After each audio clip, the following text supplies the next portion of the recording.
láti sọ̀rọ̀. And he gives you wisdom to apply. Ó sì fún ọ ní ọgbọ́n láti lò. It is left for you to now open your mouth and speak out.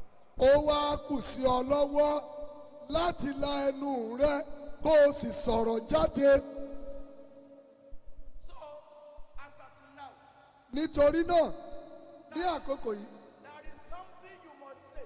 ohun kan wà tó o gbọ́dọ̀ sọ. Because there is power in your mouth. There is power in your word. I can even say it is not only the word of God that has power. The word of your own mouth also has power. Agbára ń bẹ ní ẹnu rẹ. Agbára ń bẹ nínú ọ̀rọ̀ Ọlọ́run. Bó tilẹ̀ lè sọ wípé kì í ṣe nínú ọ̀rọ̀ Ọlọ́run nìkan. Agbára ń bẹ nínú ọ̀rọ̀ ìwọ pẹ̀lú. There are two ways with which human being speaks. Wọ́n á máa sọ̀rọ̀ láìsí ìdánilójú. But today, Lónìí, there is something you are going to say. ohun kan wà tó o máa sọ. The way, the manner with which you say it will determine the fulfillment. Ọ̀nà bó o ṣe máa sọ ni yóò sọ ìmúṣẹ rẹ̀ bí yóò ti rí.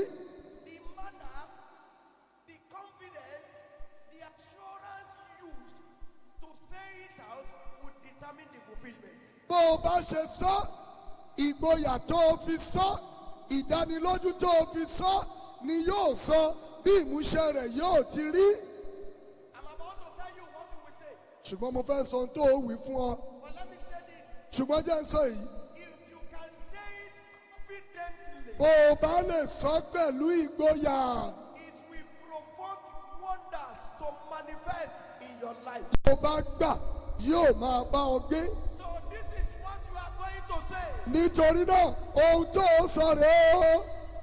Are you ready to say it? Ṣó o ṣetán láti sọ ọ́? Are you ready to say it? Ṣó o ṣetán láti wí? I know you are going through so many situations. Mo mọ̀ pé ò ń lọ ọ̀pọ̀lọpọ̀ nǹkan kọjá.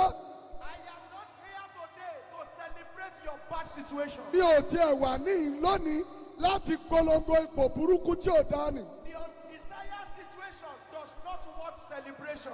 Ohun tí ọkàn rẹ̀ gbòǹgbẹ́ fún, ohun tó ń là kọjá nì kì í ṣe ohun tí a máa ṣàjọyọ̀ rẹ̀. We are going to break the backbone of that situation, and the situation will die a natural death. Ṣùgbọ́n ohun tó ń là kọjá nì, ṣó onígboyà rẹ̀. It shall turn to testimony. Ẹ̀rí ni yóò já It sí. shall come to testimony. Ẹ̀rí ni yóò já sí. Oh, tell your neighbor, tell your friend, Bá a sọ fún ọ̀rẹ́ rẹ, tell your church sọ members, fún ẹni tó wà lẹ́gbẹ̀ẹ́ rẹ, tell so many people. sọ fún ọ̀pọ̀ It ènìyàn. shall turn to testimony. Ẹ̀rí ni yóò já sí. It shall turn to testimony. Ẹ̀rí ni yóò já sí. It shall turn to testimony. Ẹ̀rí ni yóò já sí. It shall turn to testimony. Ẹ̀rí ni yóò já sí. Everybody say amen. Amen. Sit down. Ẹ jókòó. It shall turn to what? Ẹ̀rí ni yóò já sí. And I want to ask you, Mo sì fẹ́ béèrè lọ́wọ́ rẹ. when will you begin to testify? Ìgbà wo ló bẹ̀rẹ̀ sí ní jẹ́rìí? Kí lẹ wí? Ìgbà wo ló bẹ̀rẹ̀ sí ní jẹ́rìí? Therefore, Nítorí náà, you are going home today with bundle of testimonies. nítorí náà, ó ń padà lọ sílé lónìí pẹ̀lú ẹ̀gbìnrín ọ̀rọ̀ ẹ̀rí. Well, Dá yín lójú nípa agbára Jésù, ẹ̀rí ni yóò já sí. you have to know this so that you will prepare yourself for this revival. O gbọ́dọ̀ mọ èyí kó o lè mú ara rẹ sílẹ̀ fún ìsọjí yìí. Number one, Àkọ́kọ́, long time reproach and shame. ẹ̀gàn àti ìtìjú ọjọ́ pípẹ́. Long time reproach and shame. Ẹ̀gàn àti ìtìjú ọjọ́ pípẹ́. I find mo sì rí àpẹẹrẹ rẹ̀ nínú Bíbélì. In Joshua chapter 5, Nínú ìwé Joshua orí 5 ẹsẹ̀ ìkẹsàn-án. Joshua chapter 5, verse 9. Joshua orí 5 ẹsẹ̀ ìkẹsàn-án. Here the Lord said something Níbẹ̀ Olúwa sọ nǹkan kan to Joshua. sí Joshua. The Lord said, Olúwa sì wí pé particular chapter 5 orí 5 yìí was the time when the Israelites entered into the land of Canaan. ibẹ̀ ni àwọn ọmọ Ísírẹ́lì ti wọ ilẹ̀ Kénáánì. When they entered the city of Canaan, Bí wọ́n ṣe wọ ìlú Kénáánì, which means èyí tó túmọ̀ sí pé they had left Egypt 40 years ago. wọ́n ti kúrò ní Íjíbítì ní 40 ọdún sẹ́yìn. When I read this text, Ìgbà tí mo ka ibí yìí, I said, mo wí pé that means ó túmọ̀ sí pé truly they passed through the Red Sea, lóòótọ́ náà la Òkun Pupa kọjá, but the reproach of Egypt followed them. ṣùgbọ́n ẹ̀gàn Íjíbítì tẹ̀lé wọn. And throughout their period in the wilderness, Gbogbo àkókò tí wọ́n lò ní aginjù, the reproach was upon them. ẹ̀gàn yẹn wà lórí wọn. And the reproach was there for 40 years. Ẹ̀gàn yẹn sì wà níbẹ̀ fún 40 ọdún. You know, from Egypt to Canaan, 40 years. Láti Íjíbítì dé Kénáánì ìlọ́gbọ̀n oṣù keje ọdún dín lé The mọ́kànlélógún. reproach of your family Gbogbo ẹ̀gàn ẹbí rẹ is rolled away. a yí i kúrò. Is rolled away. A yí i kúrò. No more Kò reproach. sí ẹ̀gàn mọ́ In the name of Jesus. ní orúkọ Jésù. Number 2, Ìkejì, unsettled debt. àwọn Has opened a door for molestation. àwọn ìgbésẹ̀ tá a ti sọ tó wá sílẹ̀kùn fún àbùkù. Unsettled debt, which Ge- has opened a door for molestation. Gbèsè tá a ti sọ tó wá sílẹ̀kùn sílẹ̀ fún ìfàbùkù kan ní. I know you are downcast. Mo mọ̀ pé orí rẹ̀ tẹ̀bá, You are depressed ọkàn rẹ̀ tẹ̀bá because of the unsettled debt. nítorí àwọn gbèsè tó ò tí ì san. Either with a bank Bóyá pẹ̀lú ilé ìfowópamọ́ or with a neighbor tàbí pẹ̀lú aládùúgbò or with a church member. tàbí pẹ̀lú ọmọ ìjọ kan. You are just managing to live your life. Ó kàn ń gbìyànjú láti gbé ìgbé ayé rẹ ni. But the Lord asked me to tell you Ṣùgbọ́n Olúwa ní kí n sọ fún ọ. that situation shall come to testimony. Ipò gbèsè yẹn yóò padà já sí ẹ̀rí. How do I know? Báwo ni mo ṣe mọ̀? It happens to a woman in Oh. the scripture. Ó ṣẹlẹ̀ sí obìnrin kan nínú Bíbélì. 2 Kings chapter 4, Ìwé àwọn ọba kejì orí 4 verse 7. ẹsẹ̀ ìkeje. 2 Kings chapter 4, verse 7. Àwọn ọba kejì orí 4 ẹsẹ̀ ìkeje. This woman, Obìnrin yìí she was a widow. opó ni.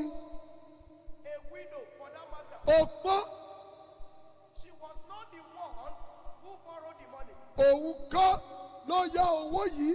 It was her husband. Ọkọ rẹ̀ ló yá owó. And the husband was unable to pay the money before he died. Ọkọ rẹ̀ ò sì lè san gbèsè yìí tó fi kú.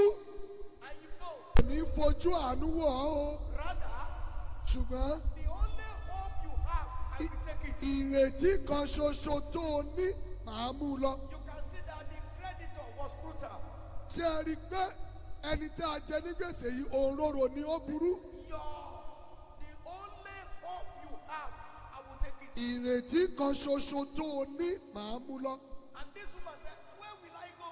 Obìnrin sọ pé ibo ni màá lọ? It became so troubled to the extent that she didn't know the way out. Ọkàn rẹ̀ pòrúurú débi pé kò mọ ohun tí yóò ṣe mọ́. And the woman went to the man of God. Obìnrin yìí wá lọ bá ìránṣẹ́ Ọlọ́run. And the man of God gave her solution. Ìránṣẹ́ Ọlọ́run fún ní ọ̀nà àbáyọ. To cut the long story short, Láti gé ìtàn náà kúrú, the situation ipò tí obìnrin yẹn wà tẹ́lẹ̀ ó padà wá di ẹ̀rí. Is there anyone listening to me this night? Ǹjẹ́ ẹnikẹ́ni ń gbọ́ mi ní àṣálẹ́ yìí? You are not happy because of your debt. Inú rẹ ò dùn torí pé o jù àánú gbèsè. You are not happy because of your debt. Inú rẹ ò dùn torí o jẹ gbèsè. I stand on this holy altar. Mo dúró lórí pẹpẹ mímọ́ yìí. And I announce in the name of Jesus. Mo sì kéde ní orúkọ Jésù. The debt shall turn into testimony. Gbèsè náà yóò di ẹ̀rí. Amen. Amen.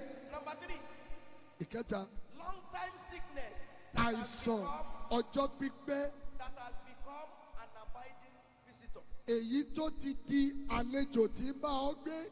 Long time sickness that has become an abiding visitor. Àìsàn ọjọ́ pípẹ́ tó ti di àlejò tó ń bá ọ gbé. This is another wonderful thing that God will do on this month. Iṣẹ́ ńlá kan tún rèé tí Olúwa yóò ṣe lórí òkè yìí. Long time sickness Àìsàn ọjọ́ pípẹ́ that has become an abiding visitor. èyí tó ti di àlejò tó ń bá ọ gbé. I don't know the sickness you are carrying all about, Èmi ò mọ àìsàn tó ń gbé káàkiri. to the extent that you have been placed on life drug.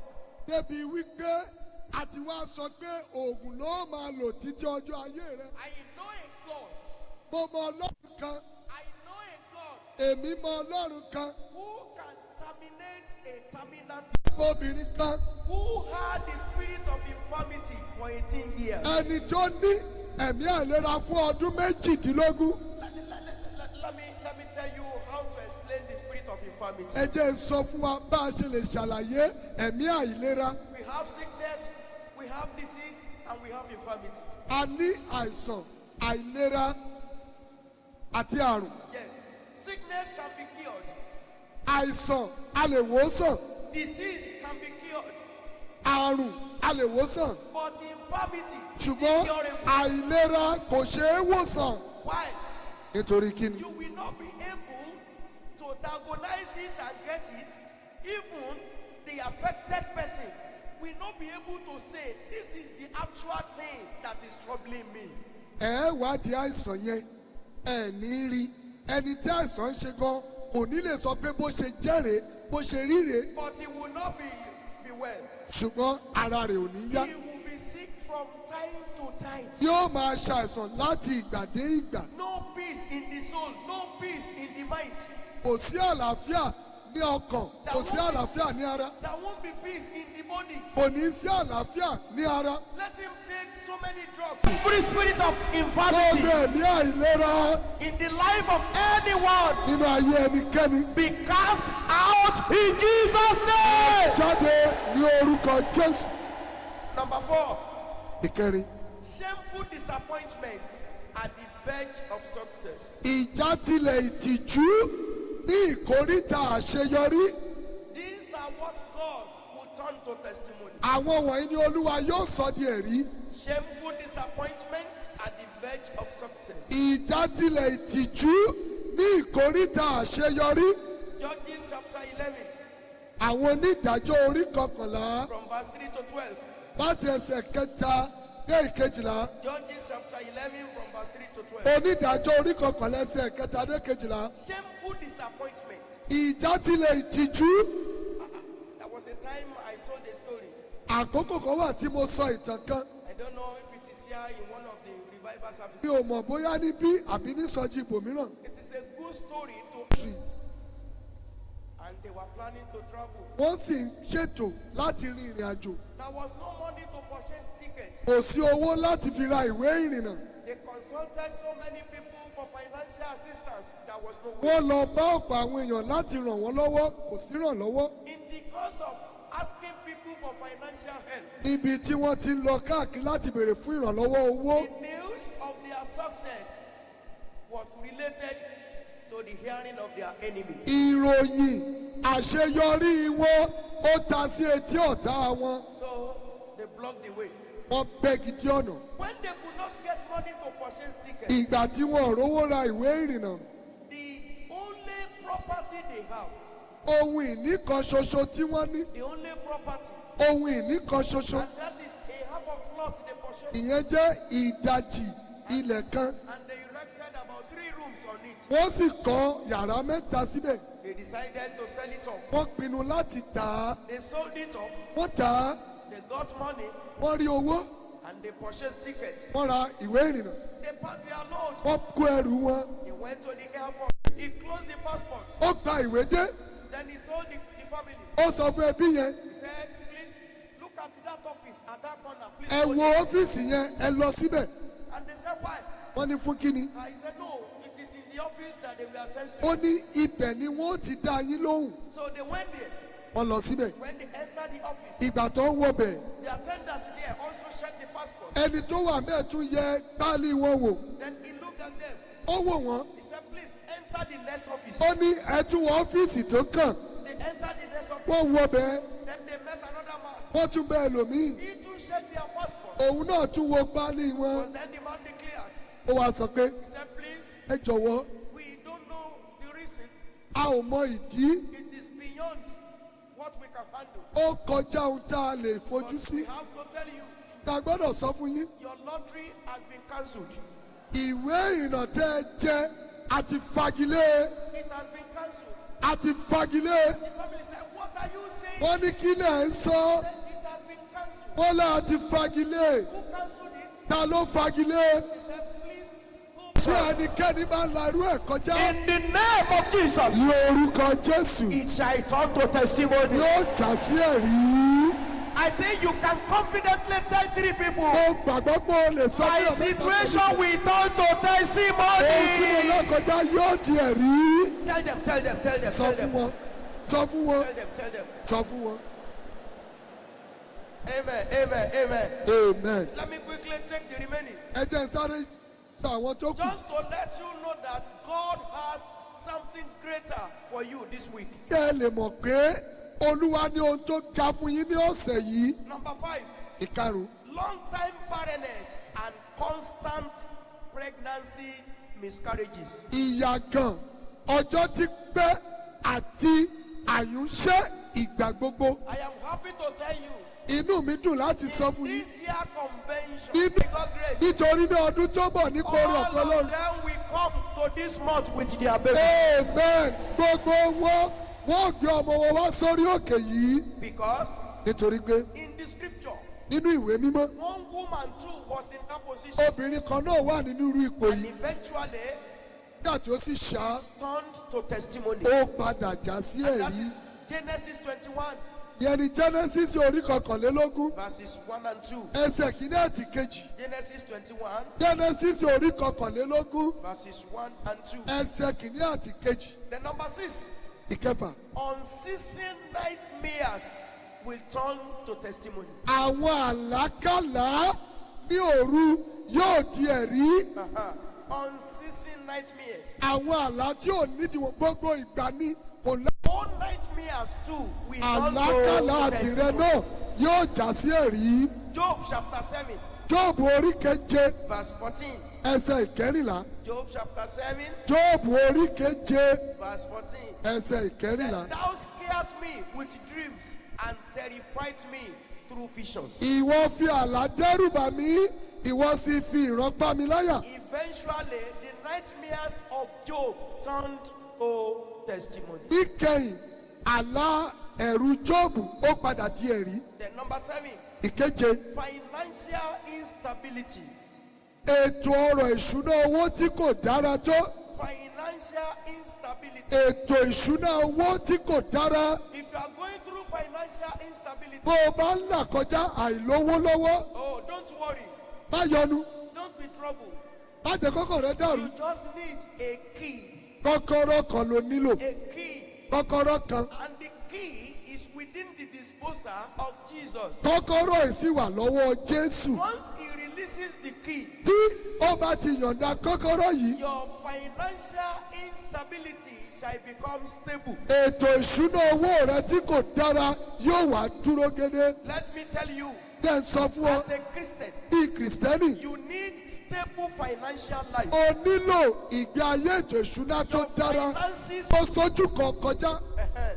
shame of stagnation Ìtìjú ìdádúró sójú kan or defeat tàbí àwọn tá a ti borí, I have good news for them. mo ní ìròyìn rere fún wọn. If you have been defeated in one thing or the Tá other, a bá ti borí rẹ ní ọ̀kan tàbí òmíràn, this year is for you. ọdún yìí tìrẹ ni. If your life has been stagnated in one way or the other, Bí ayé rẹ bá ti wà lójú kan lọ́nà kan tàbí òmíràn, this week is for you. ọ̀sẹ̀ yìí ìwọ ló ní. I'm ushering you into what God will do for you this year. Mò ń tì ọ́ wọnú tí Olúwa yóò ṣe lọ́dún yìí. Let me tell you, Ẹ jẹ́ n sọ fún yín. defeat is not good. Ìborí èèyàn kò dára. One can commit suicide if care is not taken as a result of defeat. Bí èèyàn ò bá ṣọ́ra, ó lè pa ara rẹ̀ bí a bá borí rẹ̀. And one dangerous thing about defeat is Ohun kan tó léwu nípa kán borí èèyàn rẹ̀ o. one can be defeated not over. Kò ì tí ì parí. It is not Kò over. ì tí ì parí. It is not Kò over. ì tí ì parí. How do I know?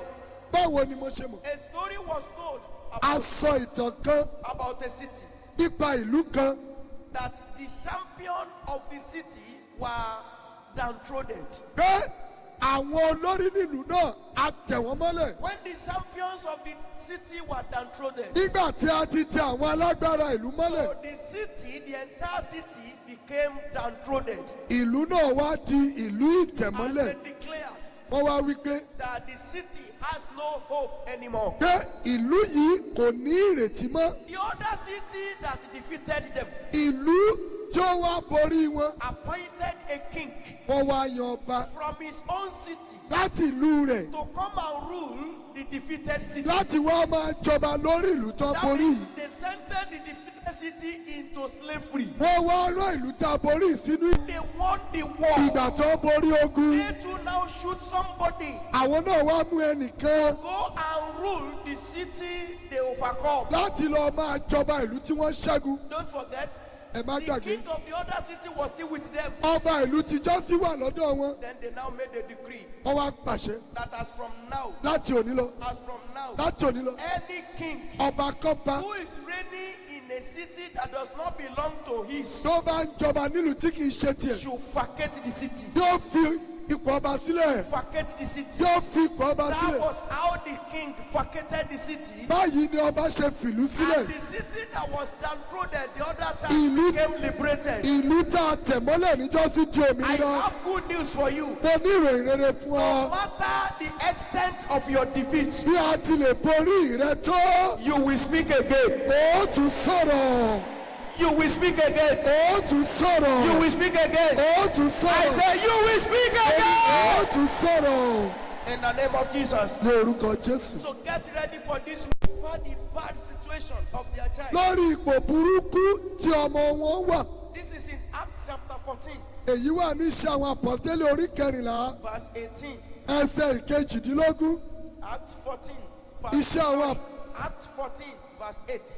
Iṣẹ́ àwọn Àpọ́stélì orí kẹrìnlá ẹsẹ̀ ìkẹjọ. Acts 14, verse 8. Orí kẹrìnlá ẹsẹ̀ ìkẹjọ. And there sat a certain man at Lystra, impotent in his feet, being a cripple from his mother's womb. Ọkùnrin kan wà níbẹ̀ ní Lystra, ẹni tí ó ní àìlera ní ẹsẹ̀ rẹ̀, a sì bí ní arọ láti inú ìyá rẹ̀ wá. Look at how the child became a reproach to his mother. Ẹ wo bí ọmọ yìí ṣe di ẹ̀gàn fún àwọn òbí rẹ̀. He was born crippled, Abilé arọ even from the womb of láti her inú mother. oyún. So the shame Ìtìjú yẹn was within the family. ó wà láàrin ẹbí. But a day came, Ṣùgbọ́n ọjọ́ kan dé, men of God were preaching the gospel. àwọn ènìyàn Ọlọ́run wàásù In Lystra, ní Lystra. they were preaching the Wọ́n gospel. wàásù ìrere. And the power of God came Agbára down. Ọlọ́run sọ̀kalẹ̀. Someone who was born crippled Ẹni tá a bí lárọ from the womb, láti inú oyún. power of God came upon him, Agbára Ọlọ́run gbàlẹ́. and strength Ó sì fún ẹsẹ̀ rẹ̀ come upon the feet, ní okun and suddenly lójijì. he was able to walk. The shame of rejection and loneliness. Ìtìjú ìkọ̀sílẹ̀ àti ìdáwà. The shame of rejection and loneliness. Ìtìjú ìkọ̀sílẹ̀ àti dídáwà. I know Mo mọ̀ there could be some people àwọn kan lè wà who have been rejected. tí a ti kọ̀ sílẹ̀. Are you rejected by your husband? ṣé ọkọ rẹ ló kọ̀ ọ́ sílẹ̀ bí? Or rejected by your wife? àbí ìyàwó rẹ ló kọ̀ ọ́ Or sílẹ̀? rejected by those who would have loved you? àbí àwọn tó yẹ kó fẹ́ràn rẹ? Are you living alone, ò ń dágbé bí? which you did not desire? èyí tí o lérò rẹ̀. Are you living alone? ò ń dágbé bí? Are you carrying your responsibility alone? ìwọ nìkan ló ń dá ojúṣe rẹ gbé bí? To the extent that débi pé no help elsewhere. kò sí ìrànlọ́wọ́ I níbikíbi. am telling you, mo ń sọ fún ọ in this week nínú revival, ìsọjí ọ̀sẹ̀ yìí. your situation of rejection, òkúta the stone òkúta which the builder rejected, tí àwọn ọ̀mọ̀lé kọ̀ sílẹ̀ which the builder rejected, tí àwọn ọ̀mọ̀lé kọ̀ sílẹ̀ became the chief corner. ó wá di pàtàkì igun ilé. Oh,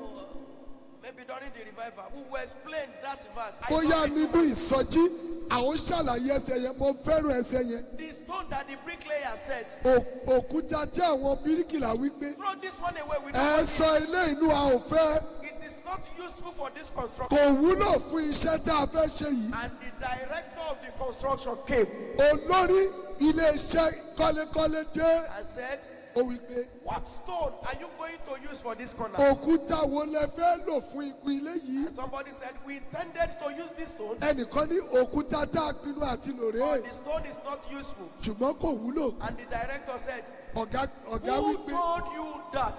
ta ló sọ bẹ́ẹ̀ fún. This is the best stone. òkúta tó dára jù I rèé want to tell you, mo fẹ́ sọ fún in yín. the name of ní Jesus, orúkọ jésù they will celebrate with you. wọ́n á ṣàjọyọ̀ pẹ̀lú They rẹ. will celebrate with you. wọ́n á ṣàjọyọ̀ pẹ̀lú rẹ. So the situation of rejection ipò ìkọ̀sílẹ̀ shall turn to yóò testimony. padà wá di ẹ̀rí. Then number 11.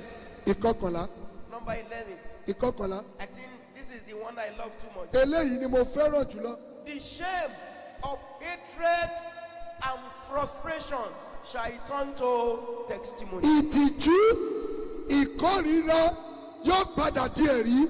The shame of hatred ìtìjú ìkórìíra and frustration àti ìpòrúru ọkàn would definitely turn to testimony. yóò padà wá já sí ẹ̀rí. Let me tell you how I love this ẹ one. jẹ́ n sọ fún yín ìdí tí mo fi fẹ́ràn eléyìí. It is because of the scripture I want to quote. ó jẹ́ nítorí ọ̀rọ̀ ọlọ́run tí mo fẹ́ sọ. Please write the scripture down. ẹ kọ ọ́ sílẹ̀.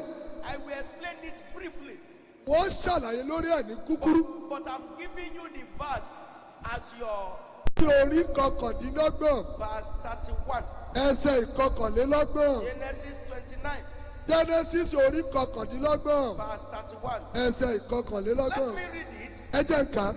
And when the Lord saw that Leah was hated, he opened her womb.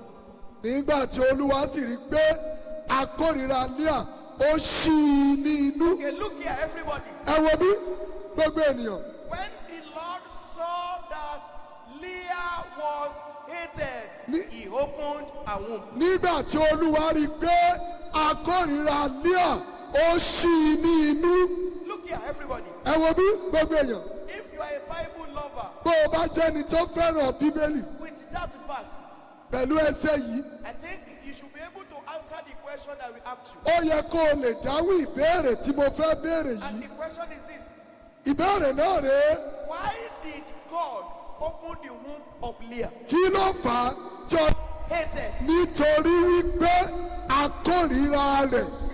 Look at that. ẹ wò ó Look at that. ẹ wò ó You know the story very well. ẹ mọ ìtàn náà dáradára. Leah, Rachel, Jacob. Líà Rákélì Jákọ́bù. So Jacob hated Leah. He loved Rachel. Jákọ́bù kórìíra Líà ó fẹ́ràn Rákélì. So Leah became frustrated ọkọ Líà wá pòrúurú in her matrimonial home. nílé ọkọ rẹ̀. She became frustrated. ó ti sú u. She was hated. akórìíra rẹ̀. And God said, Ọlọ́run wípé okay, because of the hatred, nítorí ìkórìíra yẹn that means ó túmọ̀ sí pé God can use hatred as an element of your breakthrough. Ọlọ́run lè lo ìkórìíra gẹ́gẹ́ bí ohun èlò sí àlùyọ rẹ̀. God can use hatred as an your breakthrough. Ọlọ́run lè lo ìkórìíra. Ẹ jókòó. Sit down. Ẹ jókòó. When Leah was hated, Ìgbà tí a kórìíra Líà, and God said, Ọlọ́run wípé okay, ó dáa, I will do something for her. wọ́n ṣe nǹkan fún un. So I want to tell you, Mo fẹ́ sọ fún ọ, if you are hated bí here, a bá kórìíra rẹ, expect God because He is going to do something for you. máa retí Ọlọ́run torí yóò ṣe nǹkan fún ọ. Are you with me? Ṣé o wà pẹ̀lú mi? The womb of Leah Inú Líà, was not opened because of prayers, a ò jí nítorí àdúrà. not because an evangelist prayed for Kì her, í ṣe torí gbájìrere gbàdúrà fún. not because she fasted, Kì í ṣe torí gbọ́gbọ́ àwẹ̀. not because she attended a Kì vigil, í ṣe torí gbọ́ lọ ìṣọ́ òru. not because she did one thing or the Kì other. í ṣe pé torí gbọ́ ṣe nǹkan tàbí But òmíràn. God answered her Ṣùgbọ́n Ọlọ́run dáhùn rẹ̀ because she was hated. nítorí pé a kórìíra rẹ̀. I think I should tell you, the man we hate, Ọkùnrin tá a kórìíra, he is the one forging ahead. òun ló ń tẹ̀síwájú yìí. God is going to use hatred Ọlọ́run yóò lo ìkórìíra as an element of your gẹ́gẹ́ breakthrough. bí irinṣẹ́ sí àlùyọ So if rẹ̀. you are hated, Bí a bá kórìíra rẹ̀, if you are hated, bá a bá kórìíra I rẹ̀, am telling you today, mo ń sọ fún ọ lónìí. oh, don't worry, don't worry, Má yọra rẹ lẹ́nu. don't worry. Má yọra rẹ The lẹ́nu. hatred Ìkórìíra is náà, what God will use òun lolúwa yóò lò to solve your problem. láti yanjú ìṣòro The rẹ. hatred, Ìkórìíra God is going to use ni it olúwa yóò lò to solve your problem. láti yanjú ọ̀rọ̀ rẹ. Because Nítorí pé when Leah was hated, ìgbà tí a kórìíra God náà, opened her womb. Ọlọ́run ṣì ní ní. Therefore, I declare Nítorí náà mo kéde rẹ̀. everyone here Gbogbo inú níbí that is being hated tí a kórìíra in the name of ní Jesus orúkọ Jésù. during this week, Nínú ọ̀sẹ̀ yìí, those who hate you, àwọn tó kórìíra they will rẹ see you at the top. wá rí ẹ. Number 12. Ìkejìlá, The shame of unfruitful effort will turn to testimony. ìtìjú àìlè èso pẹ̀lú gbogbo bó ṣe ń sa ipá tó yóò di ẹ̀rí. Yes, the shame of unfruitful effort will turn to Ìtìjú testimony. àìlè èso lẹ́yìn làálàá Will turn to testimony. yóò di ẹ̀rí.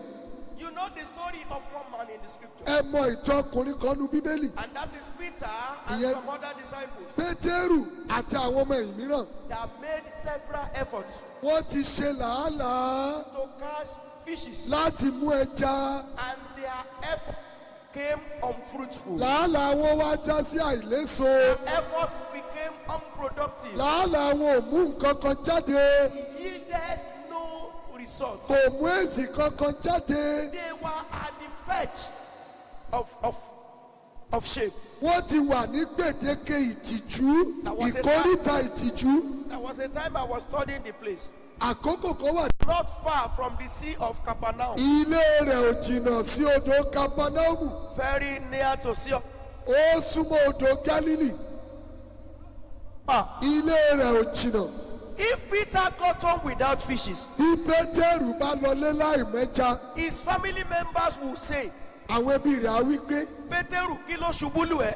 Peter, what has come over you? Eléyìí ò ẹ̀rí. This has never happened before. O ò lọ sódò kó má mẹ́ja You have wálé rí. never gone to the river and come back empty. Ọkùnrin wo ló wà bí? Which man is here Tó ń lọ bí iṣẹ́ tó ò rí nǹkan mú wálé that mọ́. you go to work, you don't bring anything home? Olúwa ní kí n sọ fún ọ. God say I should tell you, Ẹ̀rí ló máa ṣe kí ni? it will end in testimony. Kò dẹ̀ rí bẹ́ẹ̀ tẹ́lẹ̀. It has not been so before. Kàn mọ ohun tó dédé ṣẹlẹ̀. Something just happened. Fọkàn rẹ balẹ̀. Put your mind at rest. Ẹ wà níwájú Jésù You are abániṣe. in the presence of Jesus who does it all. Ẹgbẹ́ ìkejì tí ìbádójú ti The Pétérù. second company that will have put him to shame Òun ni àná ẹ̀. is his in-law. Ẹgbẹ́ This is àwọn his name. ẹnìkan yọ sí. Somebody came to him. Ohun tí ìbá tì lójú. What will have been shame? Ó wá yọrí sí ẹ̀rí. Turn to Bí testimony. ẹ ti ń lọlé lálẹ́ As yìí. you go home tonight, Ohunkóhun tí ìbá mú ìtìjú wá. whatever will have been shame, Ẹ̀rí rẹ ló máa yọrí sí. it will lead to your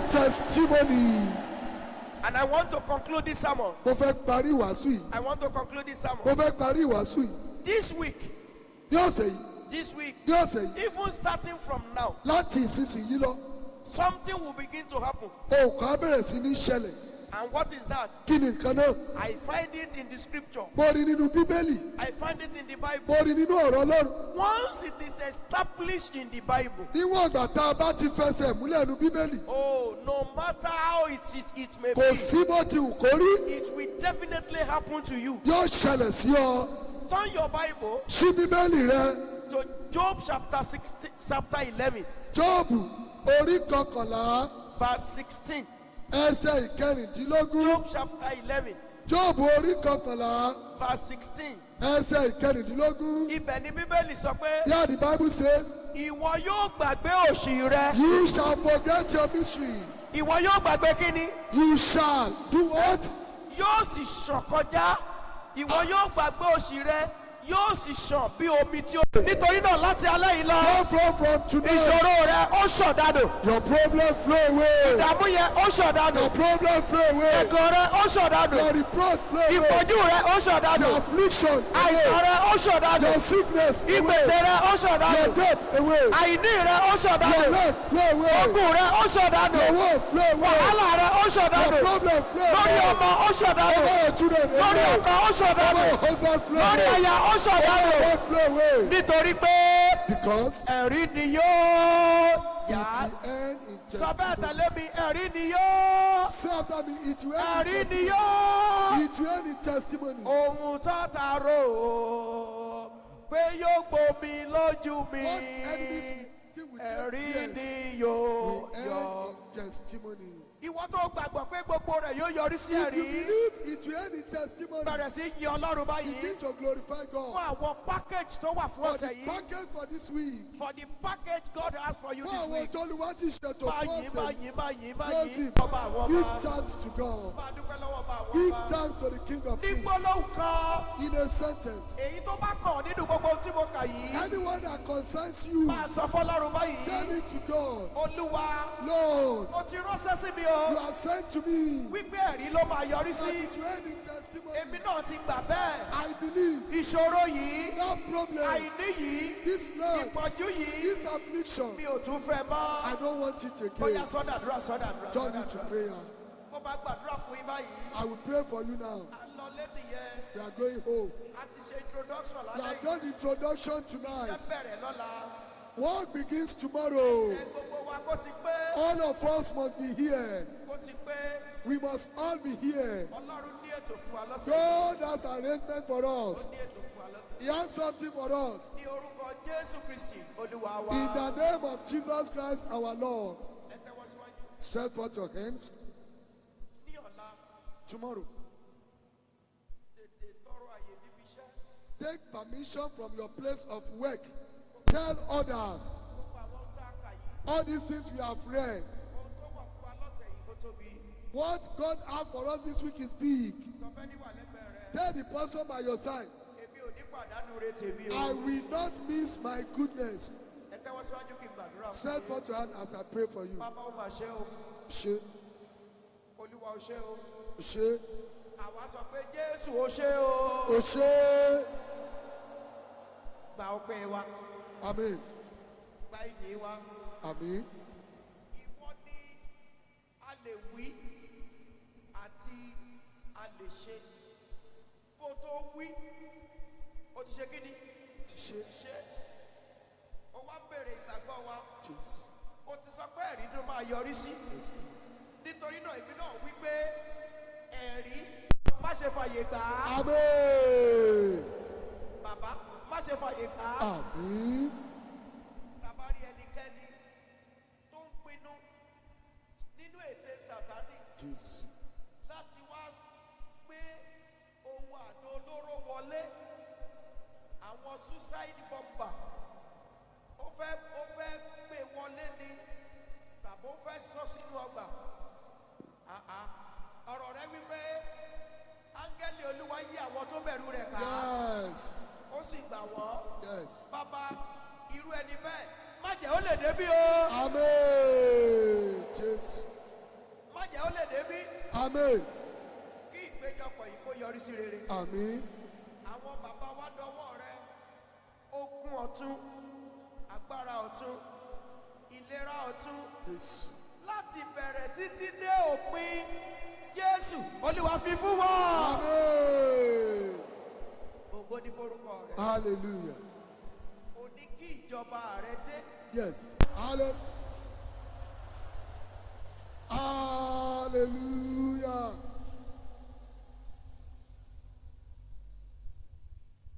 Let's be seated for the announcement. Ẹ jẹ́ ká jókòó fún ìfilọ̀.